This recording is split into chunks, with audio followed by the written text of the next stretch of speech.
Hey, how's it going? How's it going? What can I do for you? I was wondering if you had any 9mm. 9mm, huh?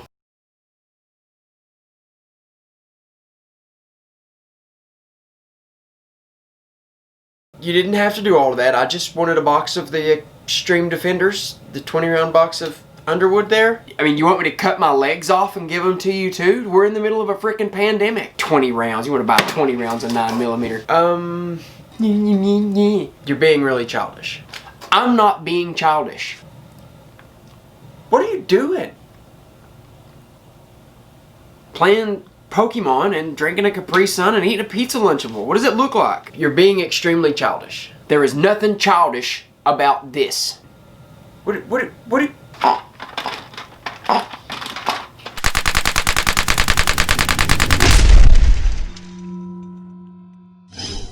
What's up, guys? My name's John. Welcome back to Whisper Tactical, and today I'm going to do it's kind of like a body armor type deal. It's sold as like a Riot type NIJ level 3A like shield type deal. I got it on eBay.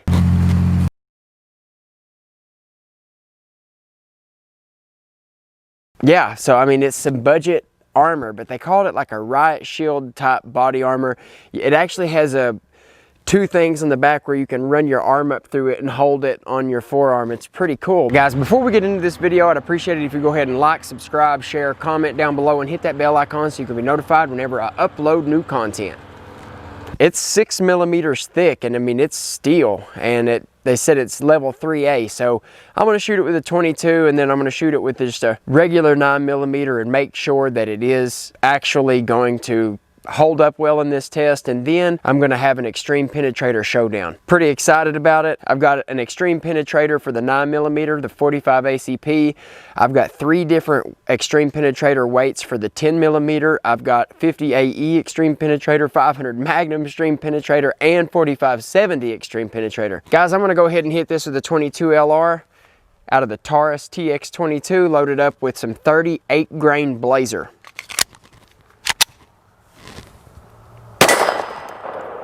Not even a bulge, just barely an indention. Now, I want to go ahead and hit it with a 9mm out of the Glock 19X, and this is a 147 grain LAX ammo, subsonic. Guys, it didn't even put the smallest bulge in it, and trust me, I know all about small bulges. That doesn't have one. All right, guys, now it's time to go ahead and start the real testing, and this is an Xtreme penetrator showdown. I'm going to start off with the 90 grain Underwood ammo 9mm, and it's coming out of the Glock 19X.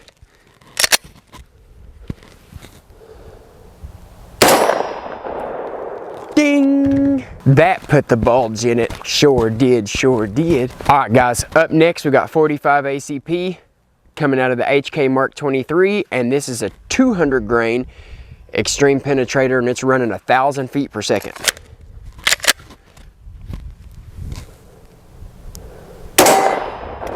Boom, shaka-laka-laka-laka. That one didn't even bulge it as bad as the 9mm did. All right, guys, up next is the Glock 40 MOS chambered in 10mm. I've got 3 different Xtreme penetrators for this gun. The first one that I'm going to run is my slowest. It's a 140 grain. It's moving at 1,500 feet per second. So this plate is not rated for 1,500 feet per second.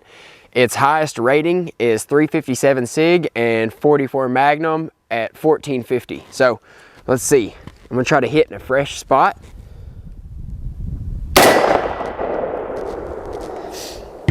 Let's just go down here and check it out. How about that? Me and you go together. We'll just start doing this every time. How about that? We'll rub bulges together.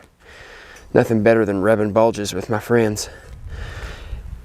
22 regular 9mm, Xtreme penetrator 9mm, 45 ACP 10mm, 140 grain Xtreme penetrator. Oh yeah, you see that little bulge? Oh yeah.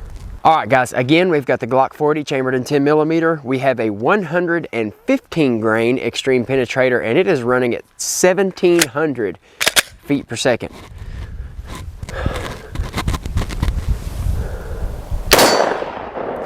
Schmack! Ooh. Yep. Nice little bulge.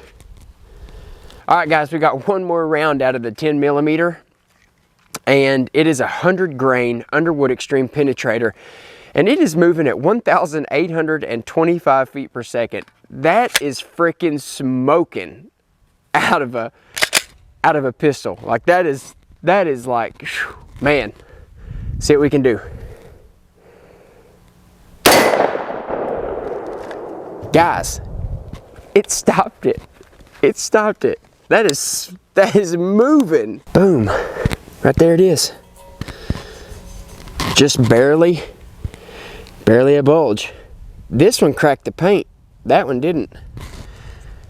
Man, that is crazy. All right, guys, up next, we've got the Magnum Research Desert Eagle, chambered in 50 AE. We have a 230 grain Xtreme penetrator moving at 1,700 feet per second. I don't see this one defeating this, seeing as how the 100 grain 10 mil didn't defeat it, but you know, you never know.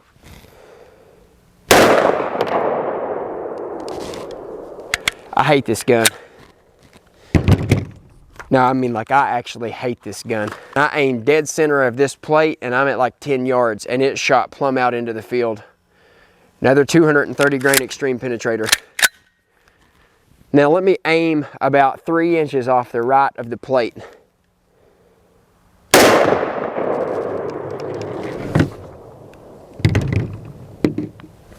God, I hate that gun so freaking much. So I just want you to see this.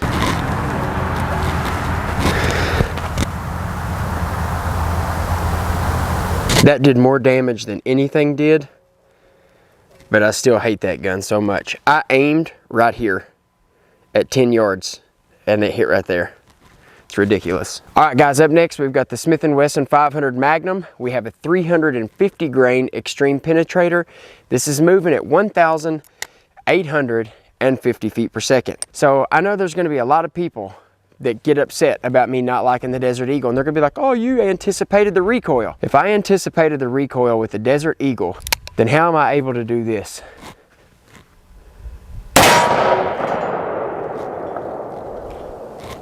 If I can one hand a 500 Magnum, then don't tell me that I anticipate the recoil two-handed with the 50 AE. That was enough to knock the plate off, so I'm gonna go put it back without holding the camera. Well, guys, the 500 Magnum did not penetrate it. I will go show you right now before I shoot it with the next round, because the next round is sure to beat this, but it broke both of my handles off. There are both of the handles right there, and right there is where the 500 Magnum hit. It did about the same damage as the 50 AE did. There's the 500 Magnum, and the 50 AE is right here.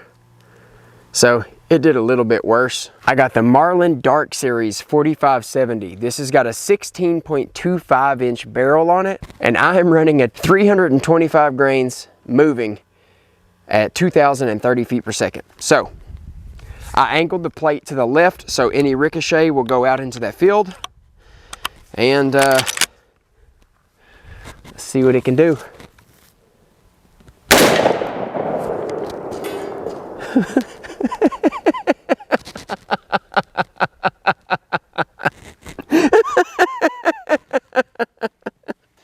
I need to take this plate of Capri Sun now. It's deserved one. Don't tell me it. Oh my goodness.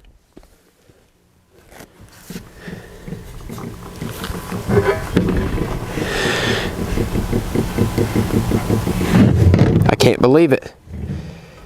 22, 9 mil, 45 ACP, 140 grain, 115 grain, 100 grain, 50 AE, 500 Magnum, and 4570. I can't believe it. This is level 3A. This is NIJ level 3A. All right, guys, so we hit it with all the Xtreme penetrators, but I do want to smack it with a 12 gauge slug. I'm loaded up with a Yavex. I have a optic on here, but it is not quite zeroed yet, so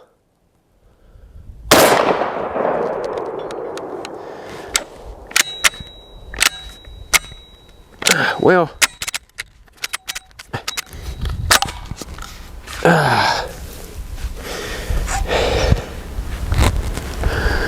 One of the very reasons why I don't use shotguns for home defense.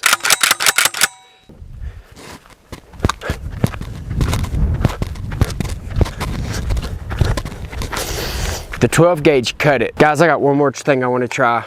M16A1 with a 45 grain expandable.